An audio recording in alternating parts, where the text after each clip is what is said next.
This interview is being conducted for the Veterans History Project for the Library of Congress. The veteran's name is Howard Raines. He was born on 4/7/1923. He served in the Army in World War II in the European Theater. He achieved the rank of PFC. We are recording this July 18th, 2013.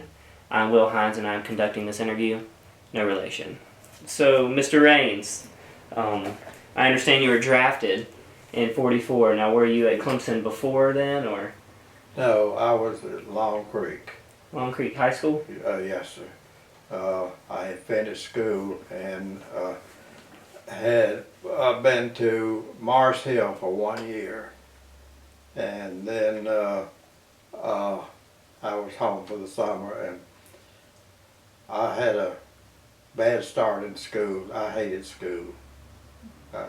And I really didn't do too good. I spent a lot of time working on the farm. Mm-hmm. So on like that. So did your family own a farm in Long We had Creek? a farm to help put the boys and girls through high school.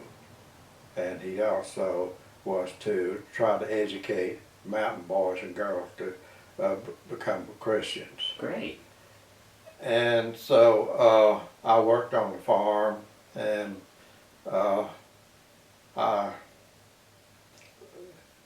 you want me to tell about part of my life up there? Yeah. You tell me. I worked on the farm, and at age 11 I learned to drive. And of course, being up in the mountains, we didn't worry about police. And so at 12, I was hauling logs and lumber from the sawmill. And of course, we had a tractor, and I did a lot of work on the farm all the time. It was my job to, from the time I was 8 years old, to do the milking, feeding the horses and the other animals on the farm, and to get in the woods and start to fire in the fireplace in the winter time, and the kitchen stove and the y'all a year, because my mother cooked 3 times a day with a wood stove. And so I learned to get up at 4 o'clock when I was real early. I'm young. And then when I finished school, my father wanted me to go to college. I really didn't want to go to college. My brother went to college, but he studied to be a minister. He was a Baptist minister. And so when I came back from Mars Hill, I told him that I wasn't going back. He said, "Oh, yes, you are." And so I didn't argue with him. So I told my mother, I said, "I'm not going back to school." I said, "He can carry me back up there, but if he does, I'll go across the street and join the service." And so she told him that. He changed his mind. So I stayed on the farm and worked for 2 or 3 years. And then the draft kept asking me to go. And so finally I told my father, I said, "I'm not going to fight anymore. I'm going to go on in." And how old were you when you went on in? When I went on in 44, I was 21 years old. You won. And so I went on into service, went to Fort Jackson. And you started your training at Fort Jackson? No, to be enrolled. And there they sent me to Fort Bragg. I stayed at Fort Jackson 1 day, went to Fort Bragg, was there 2 days. And then they put me on a train, and it was 2 days and nights going back and forth. I don't know where all we went, to Fort McClellan, Alabama. Yeah, I took my training at Fort McClellan, Alabama. And was that basic training? Yes, sir. And how hard was basic training? Well, they put you through pretty well in basic training. You have to do a lot of exercise and a lot of training on the rifle, shooting the rifles, and machine guns, and also training on mines. They were laid down. And when you say training on mines, you mean probing for mines and trying to dig them out? Well, putting them down and probing for them too, you know. And so then in February of 44,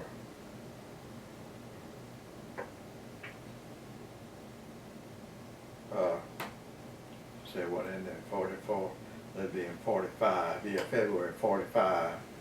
Well, I was shipped overseas. At that time, when I went into service, I had never ridden a train, never ridden a bus, and I had never seen the ocean.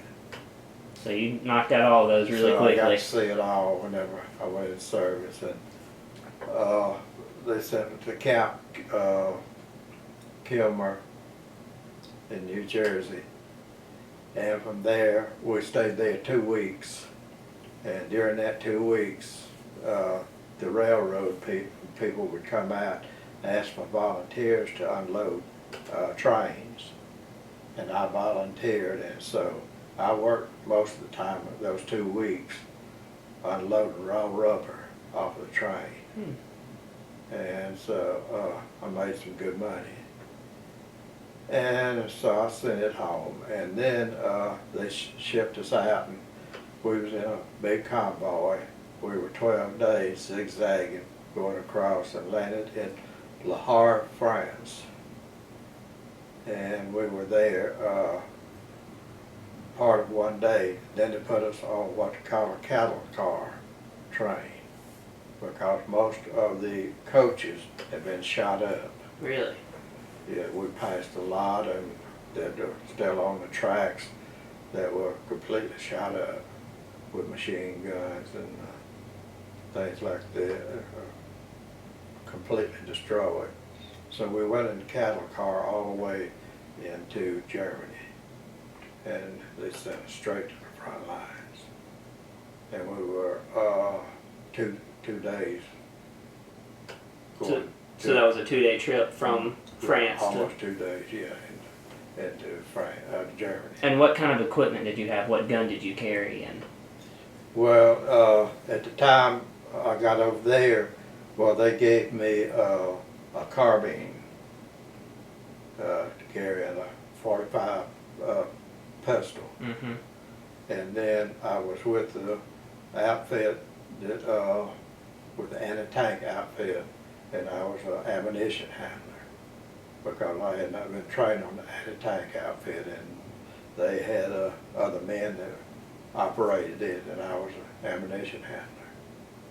On it, we would set up at roadblocks or different places where we thought tanks might be coming through to shoot the tanks as they came around the corner. And when you say anti-tank unit, do you mean artillery almost? 105. 105. Millimeter gun, which would pull behind a truck. How did they compare to the 88s that the Germans had? Because I know the 88s that the Germans had were very effective. Well, these were very effective guns too. Mm-hmm. Yeah. Great. Very effective. And so when you got to Germany and you get off the train, are you assigned to the anti-tank unit from there? What happens? I was assigned to it when I got off the train. See, I had no idea where I was going. Back in World War II, they didn't tell you anything. And you didn't even know what theater you was going to or anything. You just followed orders to go. And you couldn't tell your parents anything. And so when I got over there, well, they said, you go to this outfit, you go to this one. They just picked them out that way. I had a buddy that I was in basic with that was from Decorah, Georgia. Pritchard. And he and I, we stayed together pretty much on a ship and talked a lot. And he was married, I was not. Mm-hmm. And he had one little boy. Wow. And so it was pretty hard for him, but pardon me. But we managed to get in the first outfit together with the anti-tank outfit. and they just decided that you couldn't ask for anything. They just had So you got lucky to be we with. just got lucky. And he and I stayed pretty close together, and so after the war was over, we had to pull a lot of good bit of guard duty and so on, and so we were stationed at Wobbligan near Stuttgart, and when we didn't have any guard duty, he and I would take off to Stuttgart, and at Stuttgart they had a USO club there, and in the center, and it had been blown up pretty much, but the streetcars still ran, and we would get on the streetcars and go to the end of the street to see everything, you know, we could. And then we come back to the USO and eat donuts, drink coffee for our lunch. That's a good lunch. And play ping pong and so on like that. They had that for us every day, you know. And then we'd go back into camp. It was 3 kilometers from Wobbligan to Stuttgart, and we would walk it. And so one day we came back, a platoon sergeant said, "Where have you boys been?" Said, "Every time I look for you, you're gone." And we're talking, said, "We don't have to, if our name's not on a list, we're out to see what we can, you know." And we rambled everywhere. Really? Yes, and so then when they sent us out to move prisoners and so on, then they split us up. And I never did see him anymore after that. And I went to Army camp, was for the Germans. We stayed in the barracks there for around 3 to 4 months probably, and then after that. That was a German army camp, you said? It was an old German army camp. And then after that, we were shipped to Heidelberg, and that's where I stayed for the rest of my time. And I did mostly guarding of the SS troops. And you weren't able to talk to the SS troops or anything like that? When they was out, well, actually, we didn't do any talking to them. We guarded them and so on, but as far as being friendly with them, we didn't talk. But they were treated well. We didn't have any trouble because the Americans treated them good. And so on. But we'd have to stand guarded different times. I know Christmas Eve night. That Christmas Eve night of 45? Well, 45. I was standing guard on the prison camp, and that night,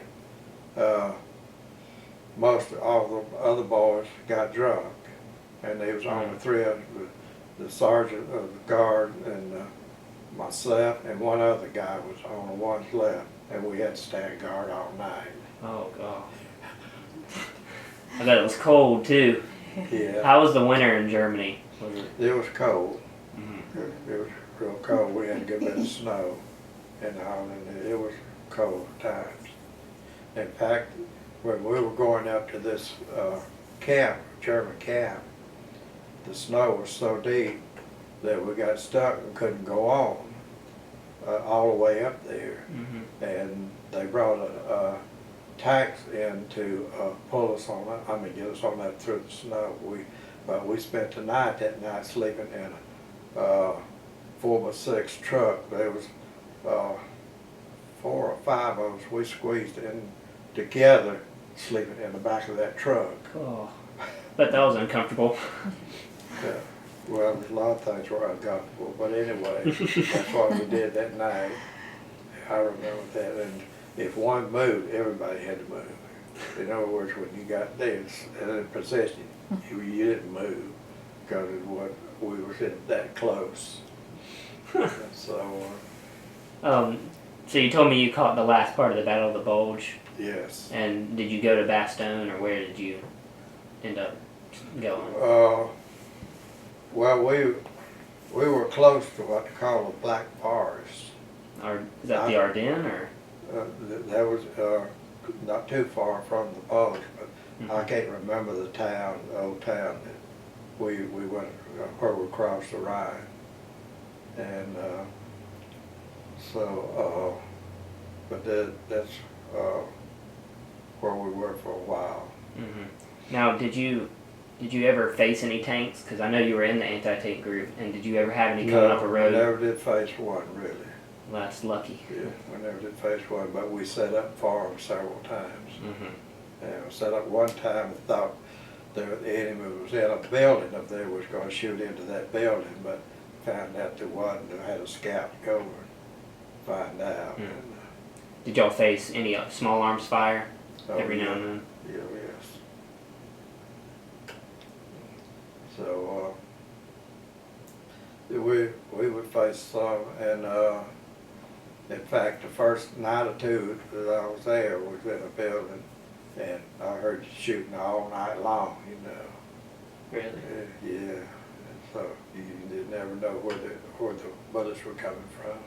Mm-hmm. And so on. And, you know, we had to stand guard for the officers. And I did a lot of that. I know one night I was standing guard for the officers' quarters, and I heard there was a gateway, and then there was a hedge around the side. And I'd already heard about how the Germans were slipping up, you know, at night. And I heard something rattling in the leaves, and I kept watching real close. And of course I had my gun ready. I had an M1 at that time, and I was ready, you know, and Mm-hmm. I was going to wait to be sure, because if you went to shooting, then that'd let the enemy know where you were. Mm-hmm. And so when it got up real close, there was a porcupine. Oh, cool. I always thought that was kind of funny. But I was a little nervous there for a little while. Oh, don't blame you. That's interesting. So, another question.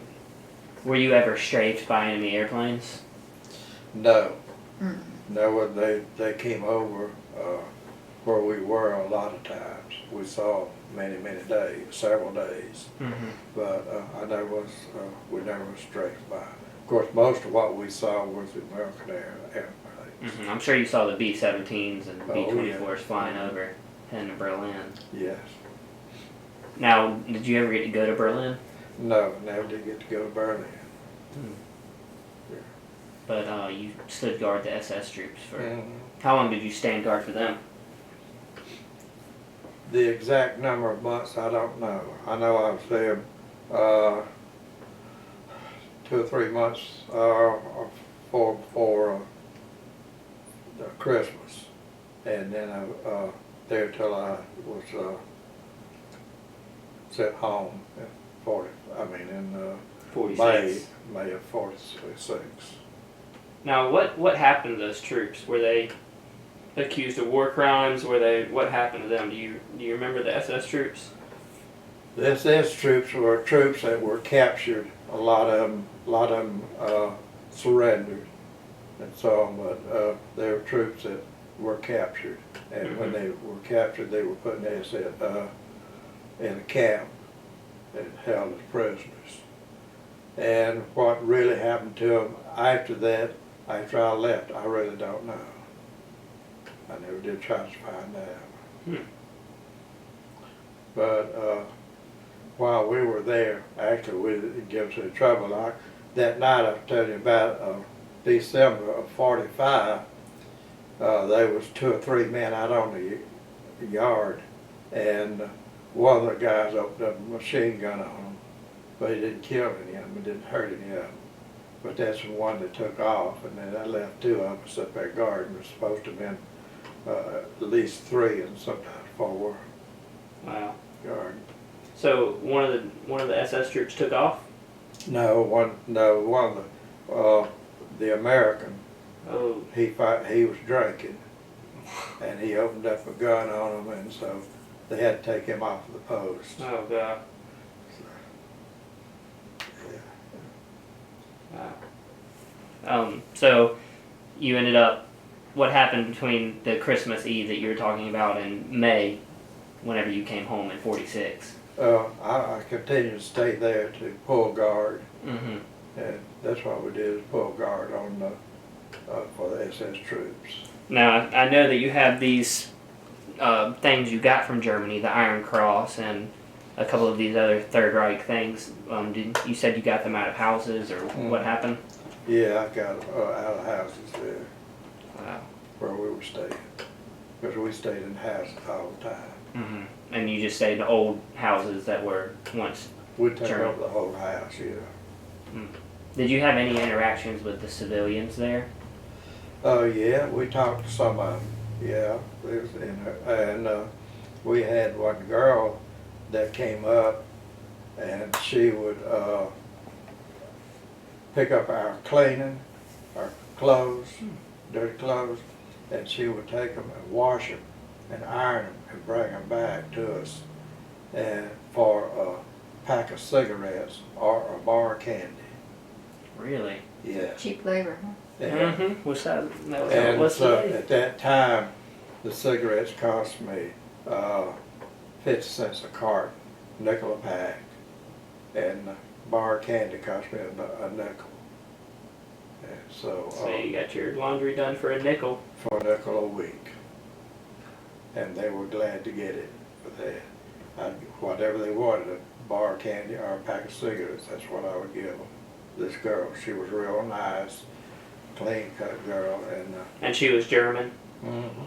she was German, and of course she was hunting for something to get them. And at that time, cigarettes were selling on the black market there for $20 to $30 a carton, Oh my gosh. because it's 50 cents, but they were selling for that. 'Cause I didn't try. I sold a few, but to get spending money, you know. But I did not drink. I had never drank, haven't until today, and didn't even drink beer. And some of the guys knew that I didn't. I mean, saw that I wasn't buying my whiskey, Mm-hmm. and so they contacted me, wanted me to buy my whiskey for them. They said, we're going to find something to drink. And it says, you're not going to keep us from drinking. And it says, if you don't buy yours and give it to us, well, the officers will get it. It says, you're not going to keep anybody from drinking. So I thought about it, so I went ahead, and they said, if you'll buy your whiskey, we'll trade you Cokes and candy for it. Oh. And of course, the water over there was not fit to drink. It was treated with Clorox, what little bit we drank. Mm-hmm. And I drank mostly Coca-Colas while I was over there. Now I have a question for you. Does Coke taste any different today than it did way back then? Tell you the truth, I have not been a person to drink a lot of soft drinks Mm-hmm. since I got out. I mean, I did at that time a little bit, but since we've been married, I've never bought them and kept them at home. Really? But I drank one once in a while, but they were pretty much the same, I guess. Mm-hmm. And at one time, they put me on the detail to as a cook. I mean, help with the cooking, the meals, and I don't know what happened, but it was real hot, and there was 17 of us got sick from drinking Coca-Colas. We were sent to the hospital. Wow. And stayed there a few days, and That made you probably not want to drink Coke much more. well, I still drank them because I had to have something to drink, and we didn't. I didn't drink whiskey and stuff like that, or beer. There was a lot of wine that was made. The Germans made. The fellow said it was real good wine, and they would have a cellar.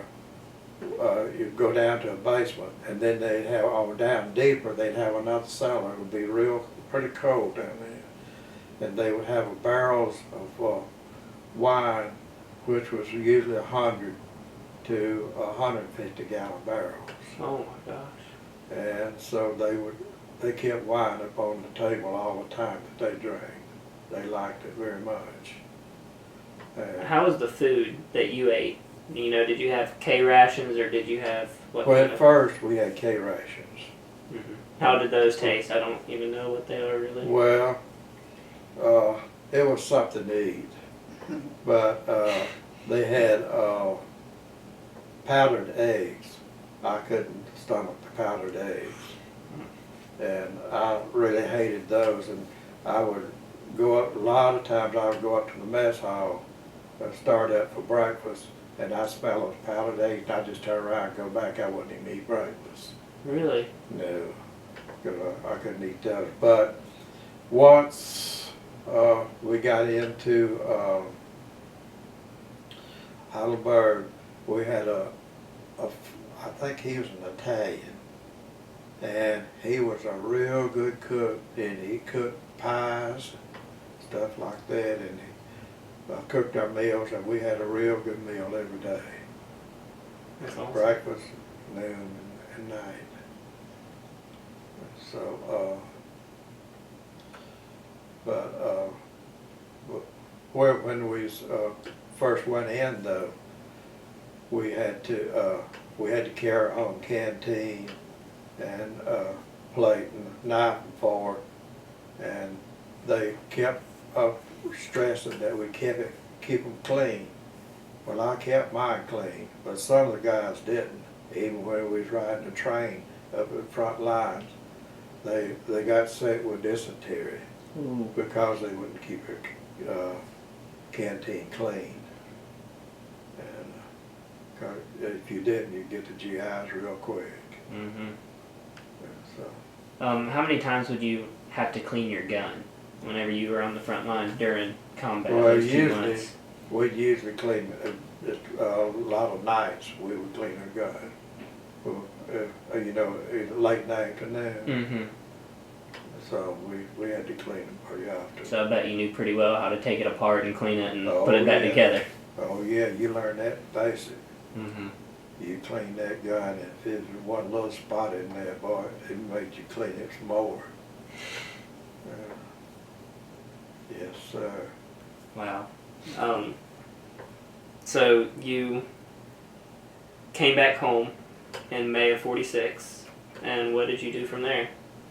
Well, I came home, and I went back to where I lived up in Long Creek, and I worked on the farm there, and I had saved up most all my money that I drew across the table and sent it home. And so I had enough that I bought a couple of machines for farming, and I bought a new car. I was out looking for a good car, and of course, What kind of car did you buy? I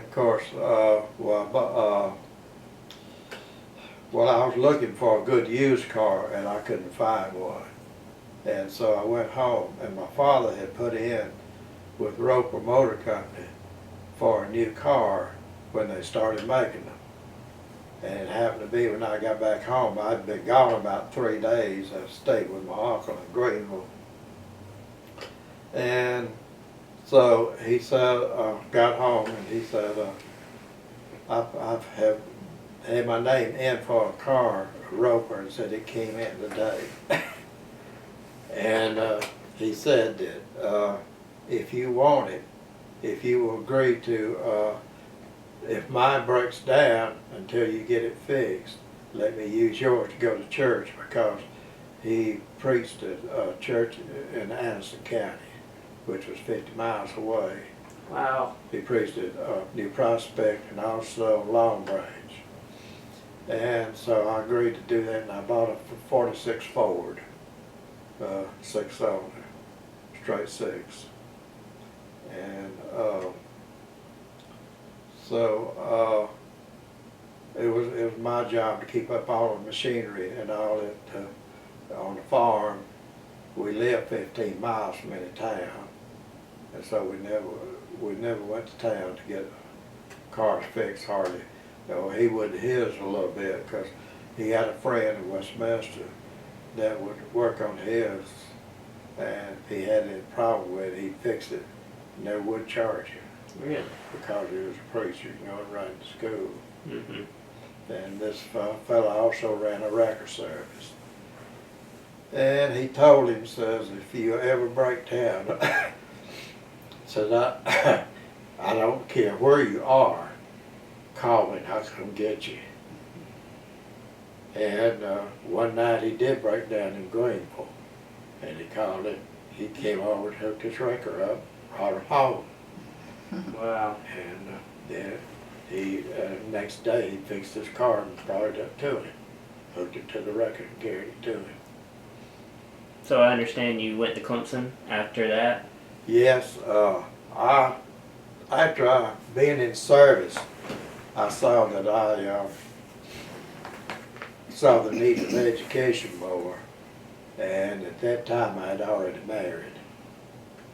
I met Margaret, and we got married, and so I decided to go back to school. And I drove back for a few months, or 3 or 4 months, I guess. Mm-hmm. And then we put in for one of the houses. And it was a little while before we got one, but her brother and his wife, they had a house, one of the houses, and they wanted us to come stay with them. We stayed with them about 3 months, 3 or 4 months, until ours came open. And we had one right overlooking the football field. Really? Yes. Where the Coliseum is now. That's neat. Yes. Did you go to many football games? All of them. We went to all the football games, and we went to a lot of the concerts they had. Are you still a fan today of Clemson football? Well, somewhat. The reason I'm not today is because I can't see. I can't keep up with the ball. I'm legally blind. I can't see, but I usually listen to the scores. Try to keep up with the scores. When they win, when they don't. We went to the football games, practically all of them until the home games, until about 2000. That's, Wow. or just a little before 2000. That's when I developed macular degeneration. Had to quit driving.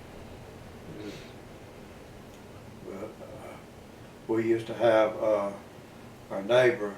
He would buy season tickets, and he could get so many, and he had a parking space, and I had a van, a work van that I had converted to a travel van, and we would carry 8 people in that van, and before we got to the stadium, we had 10, sometimes 12 people packed in that van, and we would Then go meet us in. at Pendleton.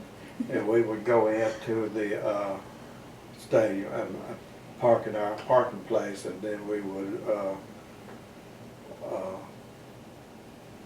do you call it? We would Tailgate? tailgate, yes, all the time. But we had a real good time with that, with our group, Yes, sir. Well, Mr. Raines, I thank you so much for this interview. And I thank you so much for the service that you did for our country. Thank you.